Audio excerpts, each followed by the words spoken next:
تحقیق نہیں کرو گے تو جھگڑا ہوگا۔ پھر فرمایا کہ اگر جھگڑا ہو جائے تو پھر آپس میں ایک دوسرے کو درمیان صلح کرا دو، اور اگر کوئی صلح کے لیے تیار نہ ہو تو اس کو مجبور کرو، اس کے ساتھ بھی لڑو تاکہ وہ صلح کی طرف آ جائے۔ اور پھر سمجھایا کہ مومن آپس میں بھائی بھائی ہیں، صلح کے ساتھ ہی ایک دوسرے کے ساتھ رہنا چاہیے اور اللہ سے ڈرتے رہنا چاہیے۔ اب رب تعالیٰ فرما رہے ہیں آیت نمبر 11 میں، یا ایھا الذین آمنوا، اے اہل ایمان، لا یسخر قوم من قوم، کوئی قوم دوسری قوم کا مذاق نہ اڑائے، ٹھٹھا نہ کرے، عسیٰ ان یکونوا خیرا منہم، ممکن ہے کہ وہ جن کا مذاق اڑایا جا رہا ہے مذاق اڑانے والوں سے بہتر ہو۔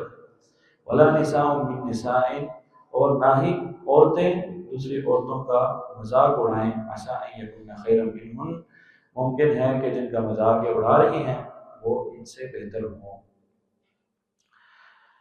اللہ تعالیٰ اس صورت میں اب جو آداب ہمیں سکھا رہے ہیں، ان کو اگر ہم اپنے پلے باندھ لیں تو ساری زندگی ہمارے آپس کی کمیونیکیشن میں بڑی آسانی رہے، اور جو فسادات اور جھگڑے ہیں یہ کبھی بھی پیدا نہ ہوں۔ جب بھی کسی کا ایسا مذاق کیا جائے جس کو برداشت نہ کرے تو یہ لڑائی کا موجب ہوتی ہے۔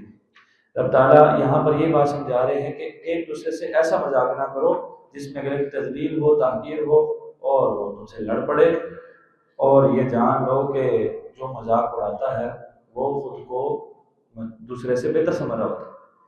کسی بڑے کا کوئی مذاق نہیں اڑاتا، اپنے سے چھوٹے کا ہی مذاق اڑایا جاتا ہے، یا جس کو انسان حقیر سمجھتا ہے اسی کا مذاق اڑاتا ہے۔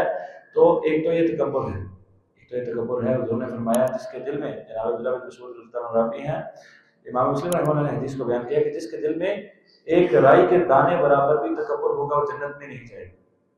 صحابی نے پوچھا کہ میرا جی چاہتا ہے میں اچھے کپڑے پہنوں، اچھا لباس پہنوں اور اچھی خوشبو لگاؤں، تو کیا یہ تکبر ہے؟ فرمایا یہ تکبر نہیں، ان اللہ جمیل یحب الجمال، اللہ خود خوبصورت ہے اور خوبصورتی کو پسند کرتا ہے۔ اچھے کپڑے پہننا، اچھا لباس زیب کرنا، اچھی سواری رکھنا، اچھا گھر بنانا، جو کچھ اللہ نے دیا ہے اس میں اسراف نہیں، جو ہے اس میں سے اچھا برتنا، یہ تکبر نہیں ہے۔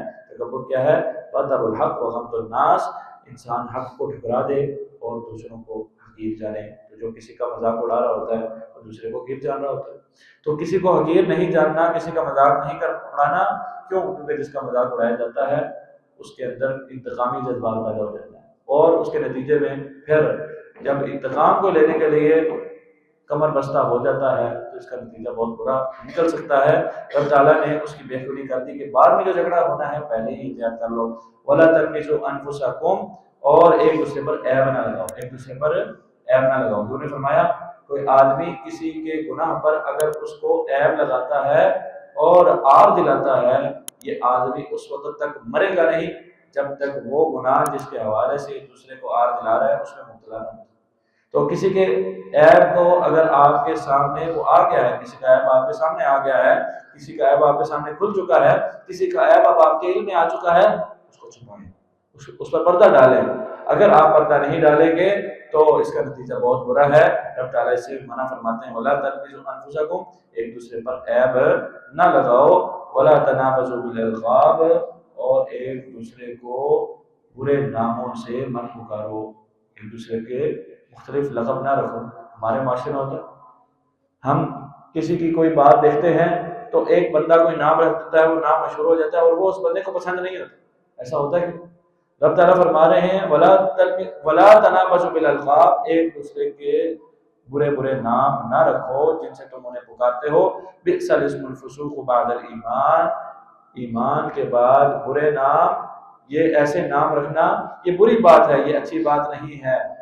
رب تعالیٰ نے 3 باتوں کا یہاں ذکر کیا ہے، مذاق اڑانے سے منع کیا ہے، رب تعالیٰ نے عیب اور نقب لگانے سے منع کیا ہے، رب تعالیٰ نے ایک دوسرے کے برے نام رکھنے سے منع کیا ہے۔ یہ تینوں ہی چیزیں ایسی ہیں کہ جب انسان کرتا ہے دوسرے انسان کے ساتھ تو اس کے نتیجے میں لڑائی ہوتی ہے۔